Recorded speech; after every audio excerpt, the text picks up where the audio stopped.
I'm Michael with WriterSanctuary. Today I want to talk about archiving and deleting your books from Reedsy. Reedsy allows you to create as many books as you'd like, and you can archive them at any point. And there doesn't seem to be an expiration date to how long archived books will remain there. At least none that I've seen so far. So anywho, when you want to archive or delete your book, you do it from your Reedsy Studio. This is your bookshelf. Now let's say that I want to archive my first draft of Shadows of Atlantic City. What I'll do is hit Manage after hovering the mouse over it.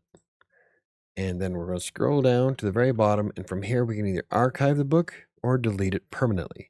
Now, when you delete it permanently, it is gone forever. There's no getting it back. So when it comes to deleting your book, make absolutely sure you want to delete it forever.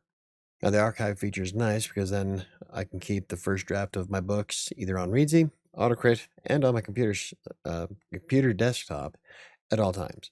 So no matter what, I have access to my book. So we'll just click the archive button, and it'll ask us if we're sure. We just hit archive, and it's gone. Well, it's gone from the bookshelf, but here's the archive books I've had before. See, there's the original Kingmaker from a long time ago. And Time Lapse is a book that I was kind of farting around with that wasn't sure if I was going to keep or not. I might just delete that one. In fact, let's go ahead and delete it.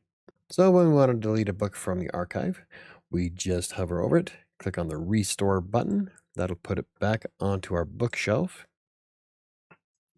And from there, we just close that.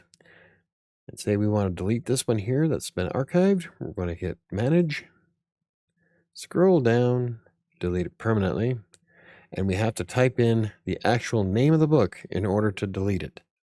This is a safety measure to make sure that you're not accidentally deleting your book. So after typing it in, I'm going to hit delete, and it's gone forever.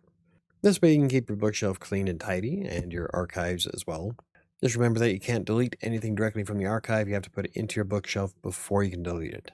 That's because the archive doesn't give you the option to manage your books.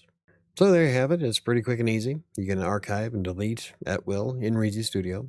This function is available in the free version, so you don't have to pay for Reedsy Studio like I have the premium version of it. Personally, I'm probably going to start saving the first draft of all the books I write in Reedsy. That way, they're always there, so they'll be in the archive. Finished copies, I'm just going to leave on the bookshelf. But this is personal preference. You can handle it however you'd like. So how many backups of your book do you have saved on your computer? I know a lot of people that say they have like 7 or 8 versions of their first draft.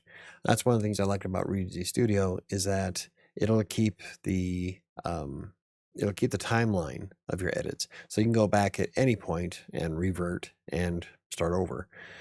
But I've never been one to copy like 100 different copies of the book. So each to their own, I guess. But I know a lot of people that have a ton of backups. Anywho, if you enjoyed the video, hit the like button. For more videos about self-publishing, blogging, freelance writing, or anything else I cover, hit the subscribe button. Don't forget to hit the notification bell.